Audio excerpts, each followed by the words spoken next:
Memang di sana diakui kalau mau masuk askar tuh memang susah, susah sekali. Saking susahnya itu terkadang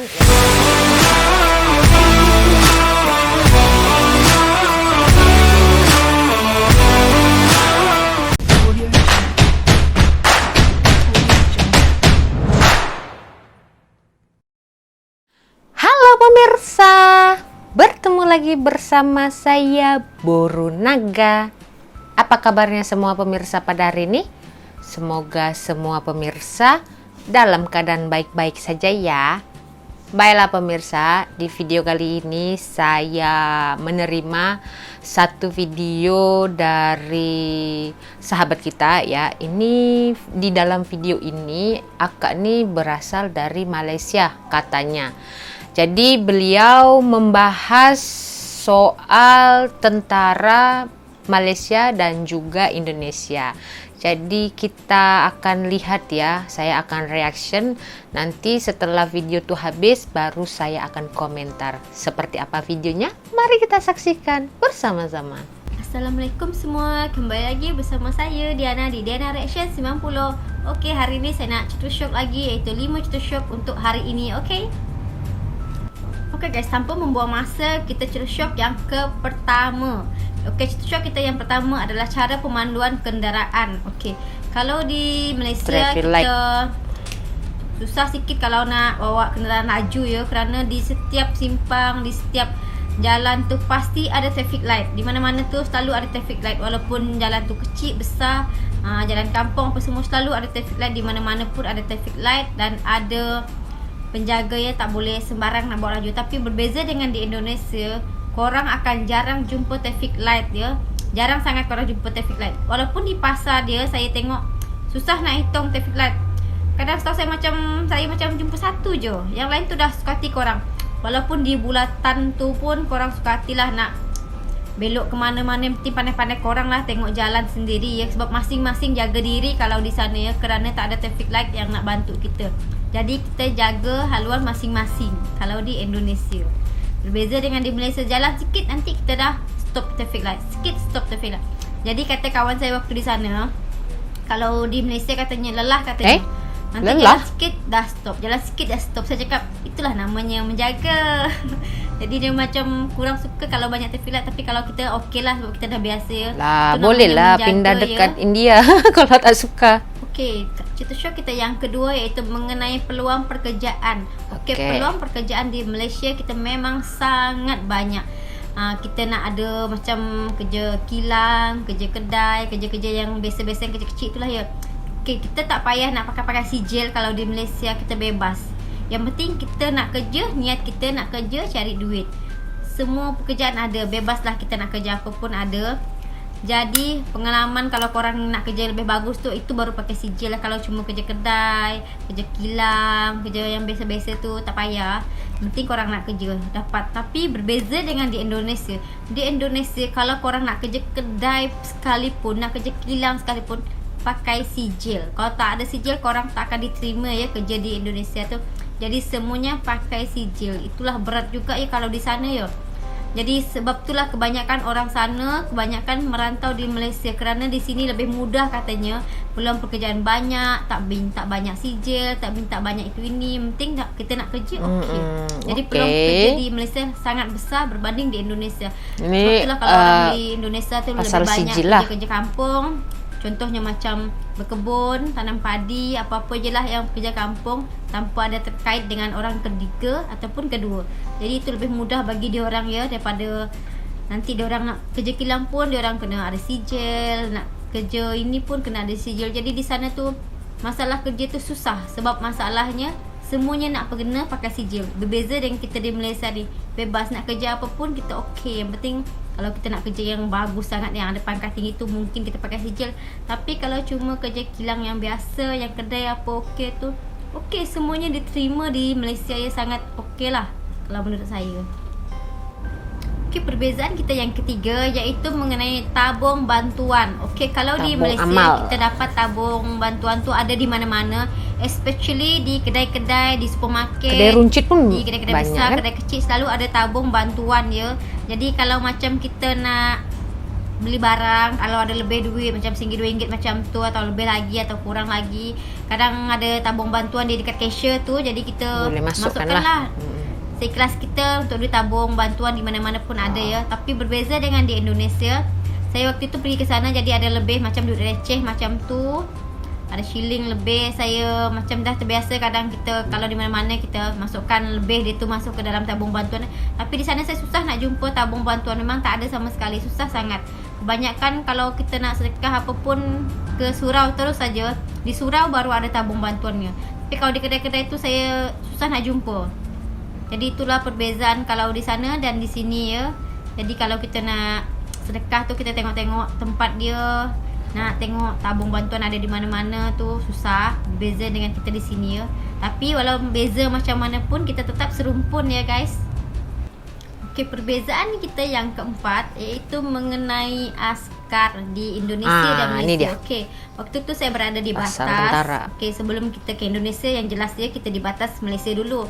Okey, di batas Malaysia saya tengok askar dia Akak ni orang mana? macam-macam model lah. Ada yang gemuk, tinggi, pendek Bahasa pun ada. macam ada Saya baru slang-slang tahu ya, kalau Indonesia. ada yang gemuk, pendek, buncit pun boleh juga. Jadi askar ternyata penting, mungkin stamina lah yang diperlukan. Saya pun kurang tahu lah kalau masalah macam tu. Yang saya tahu, saya tengok, yang saya tahulah kebanyakan di mana-mana tu orang kebanyakan yang tinggi, gagah apa semua tu kan. Berbeza sangat di Indonesia memang askar dia. Saya tengok dia orang punya askar semuanya tinggi. Korang tak akan jumpa askar yang pendek, tak ada. Saya selama berada di sana, saya belum jumpa masih askar yang Pendek tu, pendek-pendek apa semua. kalau yang pendek buncit tu apa semua tak ada. berapa Semuanya tinggi, minimal senti okey kak? semua. Stamina yang jelas okey lah, Sentimeter. kadang-kadang pasti dah diuji semua. Jadi itulah perbezaan yang saya tengok luar biasa sekali ya. Kalau di Malaysia ni saya rasa korang tak payah saya cakap, korang pasti tahu. Sebab dia orang sana pun pernah juga tanya dengan saya, kenapa ya askar di Malaysia tu buncit, gemuk, pendek pun ada. Saya tak tahulah, saya cakap dia orang. Sebab saya bukan askar, jadi saya tak tahu macam mana cara dia orang pilih yang gemuk, buncit semuanya masuk. Mungkin itu untuk askar-askar sampingan lah kali, kemungkinan lah, sebab kita pun tak tahulah ya. Sebab memang berbeza dekat sana, memang susah sangat. Kalau korang tak percaya, korang boleh tengok sendiri. Di mana-mana anak di TV apa sekalipun, korang memang susah nak jumpa yang jenis yang macam simple macam tu. Kebanyakan memang semua dia orang cari yang tinggi, tegap apa semua. Kalau di sana ya memang sangat berbeza lah. Tapi memang saya katakan memang yang lebih okey tu yang di Indonesia. Okey, perbezaan kita yang kelima dan yang terakhir untuk hari ini iaitu mengenai van sekolah ataupun bas sekolah. Okey, kalau kita di Malaysia, apalagi kalau hari sekolah ya, di mana-mana kita akan tengok orang bawa van sekolah, bas sekolah, jemput budak-budak sekolah. Tapi kalau di Indonesia susah sangat saya nak jumpa van sekolah ataupun bas sekolah. Apa warna dia lain ya, ataupun tak ada tulis-tulis nama ya. Sebab saya susah, sebab kebanyakan saya tengok budak-budak selangnya macam orang Indonesia lah, ataupun orang jalan kaki betul ke orang Malaysia. Jadi memang ni susah saya nak tengok bas sekolah ataupun van sekolah dekat sana. Jadi macam tak nampak hari sekolah tu ya, sebab kita tak ada tengok van, tak ada tengok tu. Tapi best juga tengok budak-budak tu jalan sama-sama balik, biasanya macam best lah.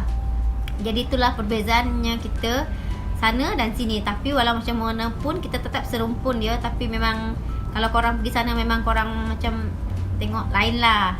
Tapi nama setiap tempat pasti lain-lain kan. Ataupun dia orang tak nak pakai van sekolah sebab dekat, ataupun macam mana tak tahulah. Tapi memang susah lah kalau korang pergi sana nak tengok van sekolah ataupun bas sekolah. Okey, itulah 5 perbezaan antara Indonesia dan Malaysia dari kakak ni orang Malaysia katanya. Tapi jujur ya, slangnya macam ada logat-logat Indonesianya kan. Saya tak tahu kakak ini berasal dari mana dan sekarang ini stay di mana. Tapi kita akan reaction ya. Saya akan komentar dari 5 perbezaan yang disebutkan tadi. Oke, jadi yang pertama itu soal lapangan kerja ya kan. Lampu merah. Oke, traffic light. Traffic light. So, kalau kakak nih pergi ke bandar di Indonesia itu sudah cukup banyak ya ditemuin traffic light. Tapi kalau area perkampungan macam kampung saya itu adalah tempat-tempat yang tertentu yang ada traffic lightnya saja. Kebanyakan tak adalah, macam simpang 3, macam kakak nih cakap lah. pandai-pandai bawa diri ya. Agak berbeza di Malaysia ini, walaupun ada di perkampungan yang tidak ada traffic light-nya, tapi tetap saja ya macam di Indonesia harus pandai-pandai bawa diri, betul tak? Nah, jadi itu yang pertama, pasal traffic light. So, yang kedua, lapangan kerja, peluang pekerjaan. Kalau di Indonesia memakai sijil itu ya benar ya. Tapi sama saja kalau mau pergi ke Malaysia ini, kalau kerja ke luar negeri pun harus pakai sijil akak ya. Minimal itu tamatan SPM ya kan. Tapi kalau di bawah SPM itu tak boleh masuk akak di luar negeri ini. Walaupun kerja jadi orang kaji atau apa, itu sijil tetap ada ya. Dan kalau di Indonesia itu selalunya kalau mau lamar kerja, mau cari kerja tuh tak semua tempat, tapi ada yang melihat fisik, harus cantik, harus macam ini, macam itu. Nah, ada perbezaan di Malaysia. Di Malaysia yang OKU pun diterima kerja, pemirsa. Walaupun di kerja kantor ya, di kantor juga OKU ada yang kerja. Nah, jadi memang di Malaysia ini tidak dibatasi ya, tidak dipersulit untuk orang-orang yang mau bekerja, tidak memandang fisik ya, tidak memandang apa, yang penting ada niat kerja. Tapi setahu saya ada juga walaupun kerja di kedai runcit atau di supermarket macam itu, pasti harus ada sijil, betul tak? Kalau salah, tolong diperbetulkan. Nah, itu untuk yang kedua, peluang pekerjaan. Untuk yang ketiga, tabung amal ya, menderma. Kalau di Malaysia memang saya akui setiap kedai itu tak semua, tapi kebanyakan menyediakan tabung kecil untuk kita bersedekah ya kan. Dan kalau di Indonesia, saya katakan kalau dulu memang susah untuk kita temui, tapi untuk sekarang waktu saya pulang dari Indonesia, saya sudah menemukan banyak kedai-kedai seperti Alfamart, Indomart, macam itu, mereka menyediakan tabung kecil layaknya seperti di Malaysia ini. Kalau di kedai-kedai biasa itu kebanyakan kalau uang kecil aja, kalau kayak kembalian balance itu untuk recehan aja, mereka selalu memulangkan gula-gula, pemirsa, permen, betul tak? Ada tak di Malaysia seperti itu? Nah, itu yang ketiga ya. Untuk yang tambahan lagi yang ketiga, tabung amal itu kalau di Malaysia juga ya pemirsa, mereka selalu menderma itu langsung ke bank ya. Jadi nanti pihak bank itu menyebarkan derma itu ke kayak Zunegara atau ke Palestina sana, ke Iran, macam itulah, ke Irak ya, ke Iran. Nah, keluar negara seperti itu di Malaysia. Saya kurang tahu kalau di Indonesia. Setahu saya kalau di Indonesia mereka akan menyediakan seperti kalau mau pembangunan masjid itu, mereka akan menyediakan tabung untuk kita menderma, diletak di tengah jalan begitu, nanti ada orang yang jaga begitu, kita nanti masukkan uang begitu, saya lihat ya. Oke, itu yang ketiga ya, tabung amal. So, yang keempat itu pasal tentara. Nah, ini agak menarik ya, dan agak sedikit lucu saya rasa, karena gini ya akak, family dari emak saya, arwah emak saya itu kebanyakan adalah tentara darat ya, TNI Angkatan Darat. Dari uncle saya, adik-beradik emak saya, lepas itu cousin saya juga kebanyakan tentara ya, askar.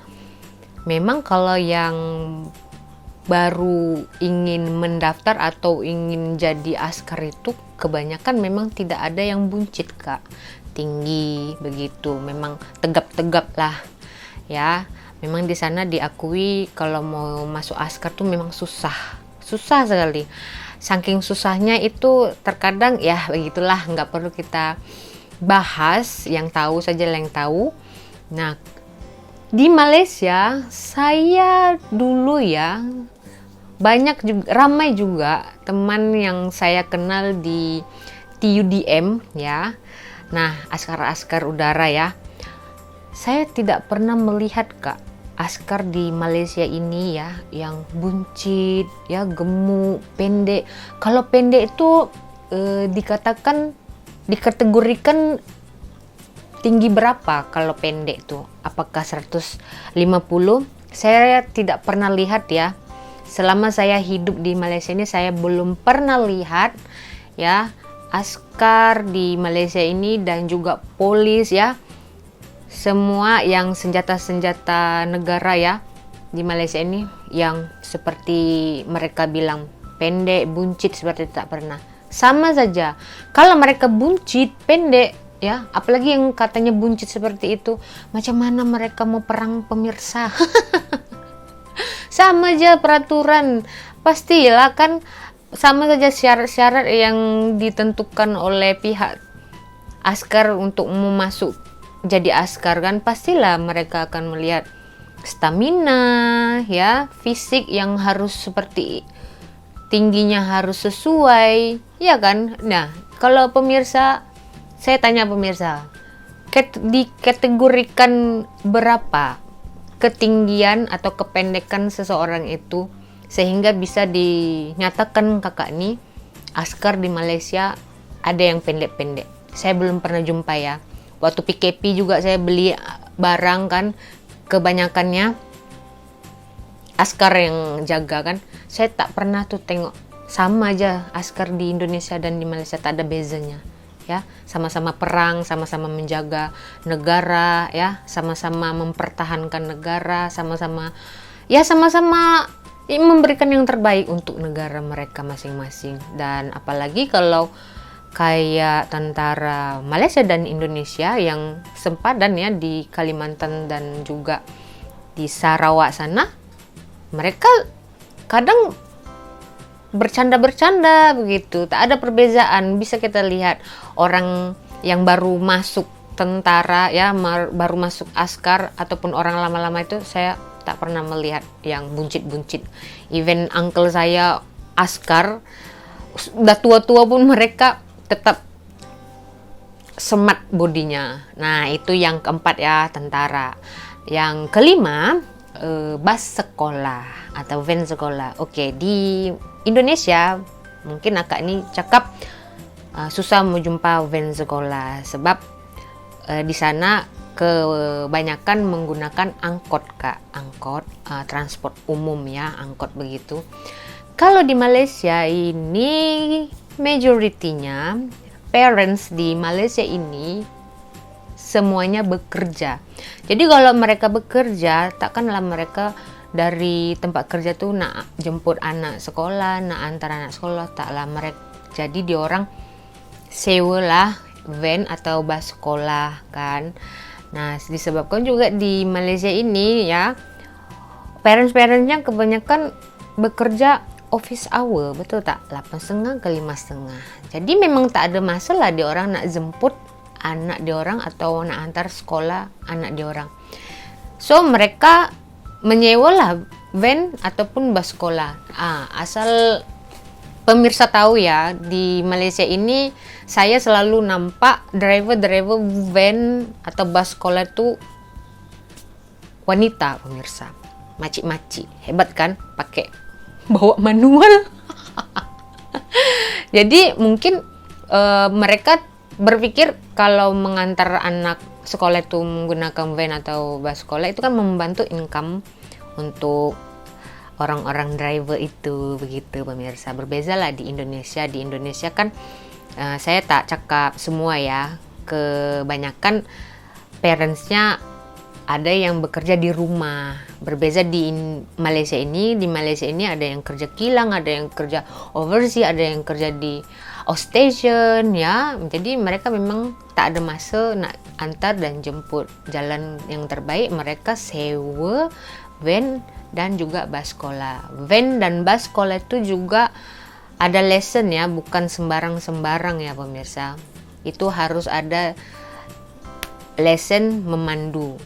Memang ada izin lah untuk membawa anak-anak sekolah dari pulang dan juga menghantar ke sekolah. Begitulah pemirsa. Jadi yang saya lihat di video ini mungkin ada sedikit dan ada juga yang banyaknya yang tidak benar dengan reality kan. Tapi yang saya salutnya komentar-komentar orang Malaysia di dalam video ini, mereka tidak ada